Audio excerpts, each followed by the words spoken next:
नमस्कार साथियों, मैं दिनेश महाजन अपने इस YouTube चैनल पर आप सभी का स्वागत करता हूं।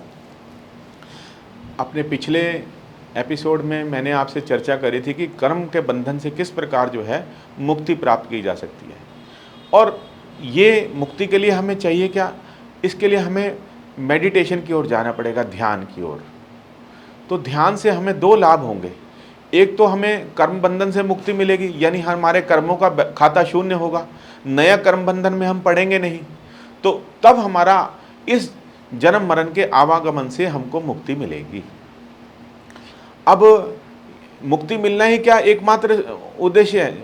असली वो है कि जब हमारी आत्मा वापस ब्रह्म में, जिसे कहते हैं ज्योति ज्योत समाना, हमारी आत्मा जो है वैसे वायव्य रूप है और ये हृदय के ऊपर लगभग निवास करती है, लेकिन हम ध्यान में आकर के जब अपना ये जो दिव्य चक्षु है, तृतीय नेत्र, इसको खोल लेते हैं तो हमारी आत्मा प्रकाश रूप में फिर दिव्य चक्षु पर जो है निवास करती है। और ध्यान में आने के बाद जब हमारा ये तीसरा नेत्र खुल जाता है तब हम एक तरह से त्रिकालदर्शी बन जाते हैं। हमारी आत्मा एस्ट्रल ट्रैवल भी करती है और ये जो है अपना मृत्यु लोक को और देवलोक को पार करने के बाद फिर ये ब्रह्मलोक में ब्रह्म से साक्षात्कार करती है और बाद में ये शरीर छोड़ने के बाद उसमें विलीन भी हो जाती है। हमारा असली उद्देश्य तो ये है कि हमारी आत्मा जहाँ से बिछड़ी है, परमपिता पर ब्रह्म से बिछड़ी है, तो वापस उसमें लीन हो जाए। तो ये जो है हमारे ध्यान का मुख्य उद्देश्य है।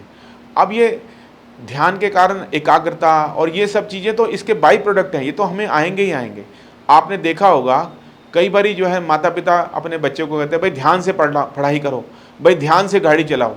वो उस ध्यान का मतलब वो एकाग्रता से लेते हैं कि भाई इधर उधर की बातों पर ध्यान फोकस मत करो, केवल पढ़ाई पर फोकस करो।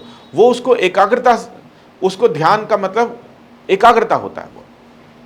तो लेकिन मेडिटेशन में ध्यान का मतलब ये होता है कि जब आप धीरे धीरे जो है आप जो है अपनी सांसों के साथ जुड़ जाते हैं। वैसे तो ध्यान के कई, जैसे पतंजलि ने अपने योग दर्शन में बताया गया है कि यम, नियम, आसन, प्राणायाम, प्रत्याहार, धारणा, ध्यान और समाधि, इस रास्ते से भी आप ध्यान की ओर जा सकते हैं। लेकिन आज से 2500 वर्ष पूर्व महात्मा बुद्ध ने एक सहज मार्ग बताया ध्यान का, जिसको आनापानासति ध्यान भी कहते हैं। उस समय पाली भाषा प्रचलन में थी, तो आनापाना का मतलब, या कुछ लोग इसे आन अपान सति ध्यान भी कहते हैं। और जो है अपना इसका मतलब ये है, आन का मतलब जो सांसें हम इनहेल कर रहे हैं, जो सांस हम ले रहे हैं, और अपान का मतलब जो सांस हम छोड़ रहे हैं, और सति का मतलब इन सांसों के साथ जुड़ जाना। भगवान कृष्ण ने भी गीता के 4 अध्याय के 6 श्लोक में कहा है कि आप नासिका के अग्रभाग पर अपना ध्यान केंद्रित करें। तो वो एक ध्यान की सहज पद्धति है, इसको ध्यान योग भी कहते हैं। यानी योग का मतलब जुड़ जाना। योग शब्द का अर्थ है कि जुड़ना। जब भक्ति योग की हम बात करते हैं तो भक्ति के साथ जुड़ जाना, जब हम कर्म योग की बात करते हैं तो कर्मों के साथ जुड़ जाना, जब हम ज्ञान योग की बात करते हैं तो ज्ञान के माध्यम से जो है जुड़ना, ईश्वर की भक्ति करना, और ध्यान योग का मतलब ध्यान के माध्यम से ईश्वर प्राप्ति का उपाय करना।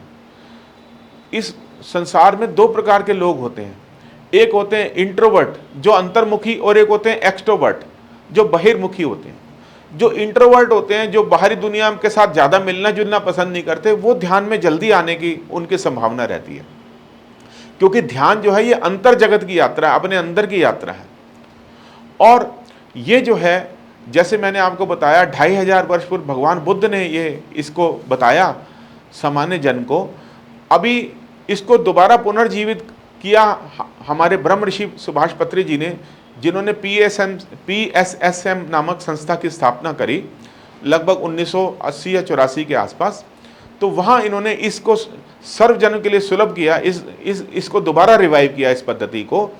और उन्होंने ये बताया कि इस आनापानासति ध्यान के द्वारा हम कैसे जो है और अपना मोक्ष के अधिकारी बन सकते हैं, और हमारी आत्मा किस प्रकार ब्रह्म में जो है उसकी प्राप्ति में सहायक हो सकती है।